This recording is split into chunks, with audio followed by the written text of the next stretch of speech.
All right, YouTube, what is up, guys? We are back here with another video. We are back from Michigan. And yeah, basically, guys, we're gonna do another race review similar to how I did this with Houston not too long ago. Overall, guys, we're gonna take you through Saturday's racing, kind of walk through my decision making, and kind of show you guys what goes through my head in a race scenario like that. And for such a small track, it was such different racing than what we're used to nowadays. You know, a lot of times we're on these 8 meters and the hills are a lot bigger.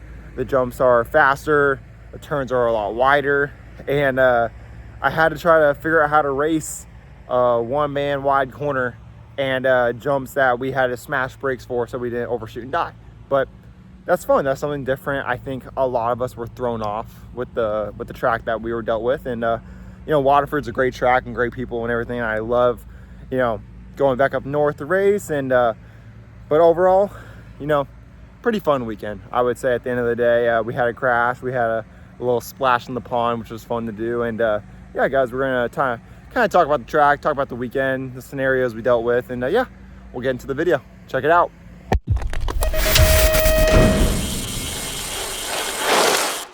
Starting off with the weekend, Thursday we're playing on the fly-in, have some track time, just get used to it. You know, the track is actually pretty long for a smaller track, but the jumps are small, the turns are small. Everything was a lot different. The gate was really short, which made it fast, which is something that I like. I'm not a big fan of the slower gates, but a lot of the tracks that we go to nowadays don't really have too slow of gates, which is really nice.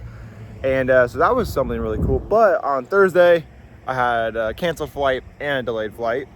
Ended up not even going to bed until around like 2 o'clock in the morning when I got there. Shout out to Joey Letter for letting me stay with him. That was awesome. Thank you so much, bro.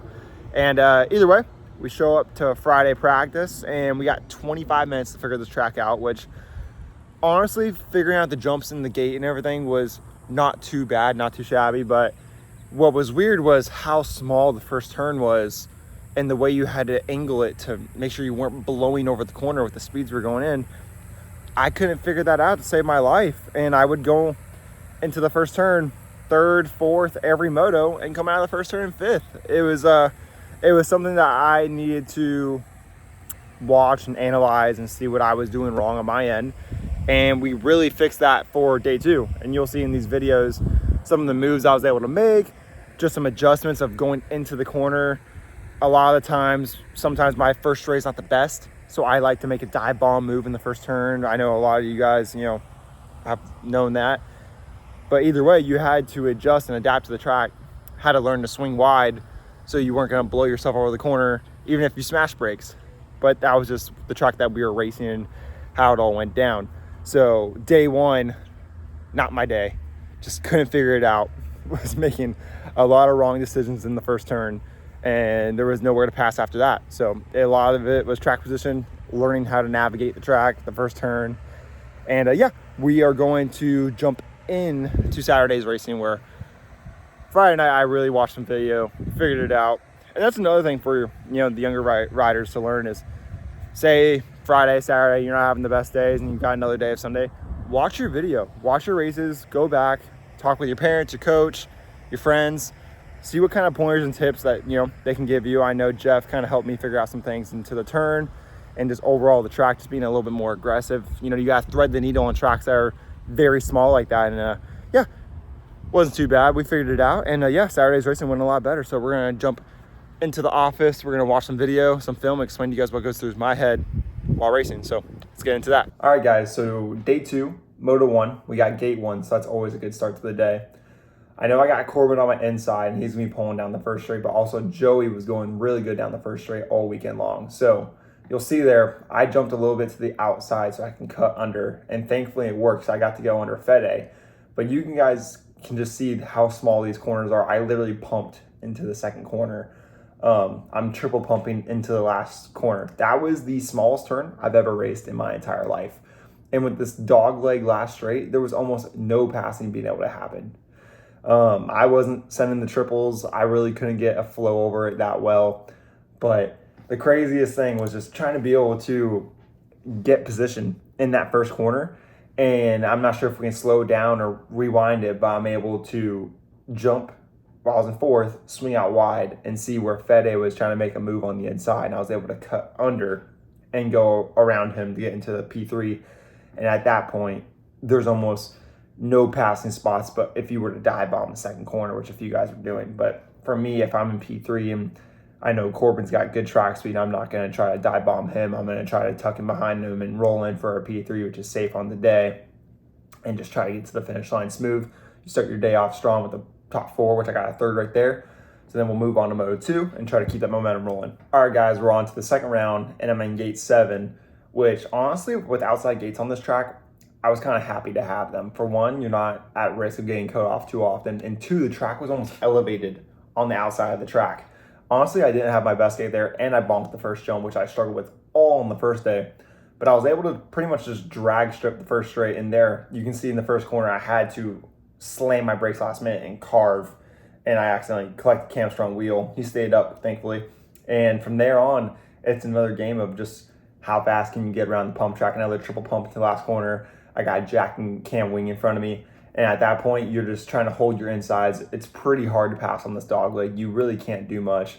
We're trying to bring it home, and at the same point, I'm trying to single manual the biggest triple I've ever seen on a last straight.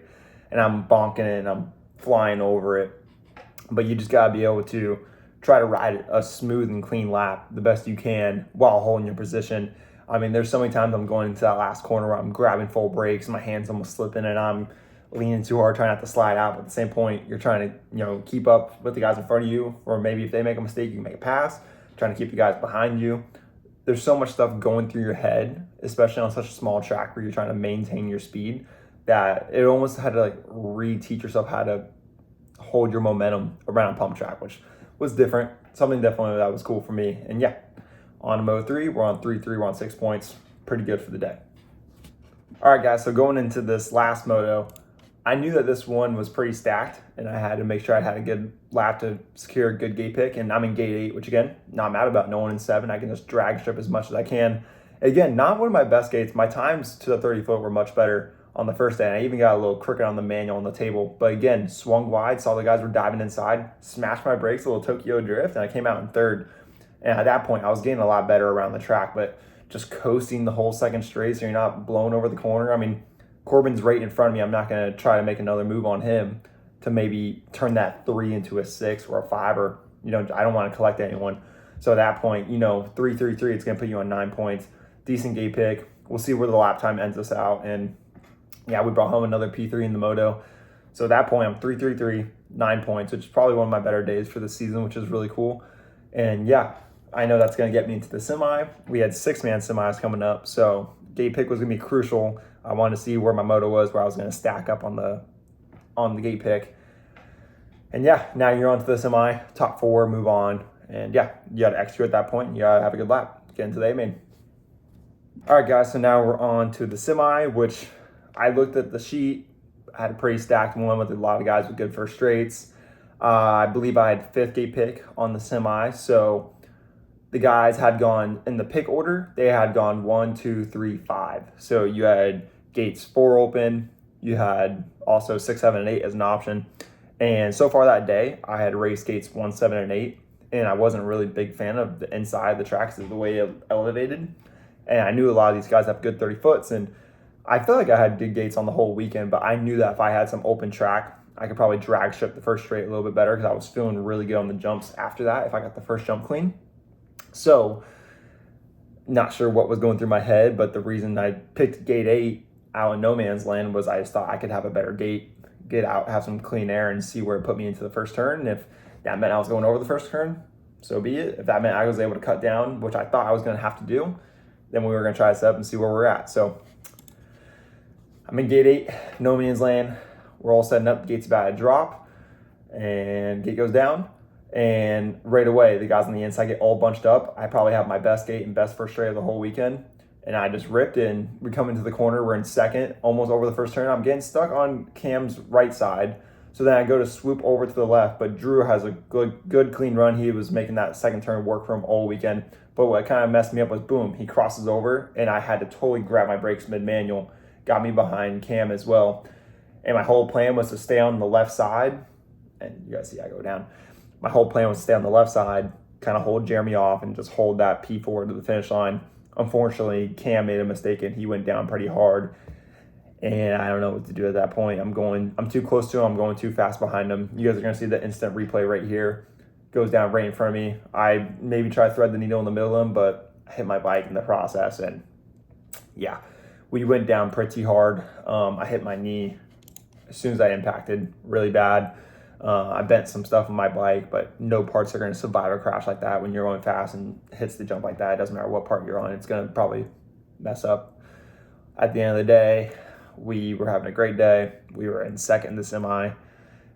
Few mistakes shuffled us back. We were in P4. We were going to hold it to the finish line, try to hold Jeremy off on the inside. And Jeremy had a good line. I was hoping that if I could just kind of cut over to the white line, I could hold that inside and just bring it home. But Cam went down. We ran into him. I think he's okay. That should be good. And yeah, flipped over him pretty bad. And that sucks because I felt amazing all day. And that's just the way it happens sometimes. I mean, I put myself in that position. I let Drew get around me, and that's where it ended up going down. So at the end of the day, we went into a B main, and my bike was kind of messed up. I think I blew out a tire, messed up my bars, and wasn't really rideable. So you'll see what happened, the B main. So we go into the B main. I can't really race. My knee is like swelling up like crazy, and I still had adrenaline going. I wanted to race it, but just probably wasn't the best idea. Waterford is famous for their pond. Took a little detour, and I went and hit the sickest belly flop of the weekend, in my opinion. Where you guys at? Mr. Cole! He says, hey man, I'm gonna see you in the pond. So overall, that got some people stoked. It kept me in good spirits. I was pretty bummed out to not be in the A main because I felt pretty good all day long, just the way I was able to race the track and adapt after a pretty crappy day one. But yeah, that is Waterford for you guys. Shout out to Joey Letter for letting me stay with you. Shout out to Supercross BMX for supporting the dream. We are on to Louisville next. There will be Louisville and Tulsa back-to-back weekends. That'll be sick. A lot of racing. I'm looking forward to that. Louisville is my favorite stop on the whole year. Been racing there since I was 5 novice, so that's pretty cool. And yeah, overall, guys, I think we got a merch video coming for you soon. And yeah, just stay tuned. Check out the channel, subscribe, check out everything they got dropping. And yeah, guys, we'll see you soon.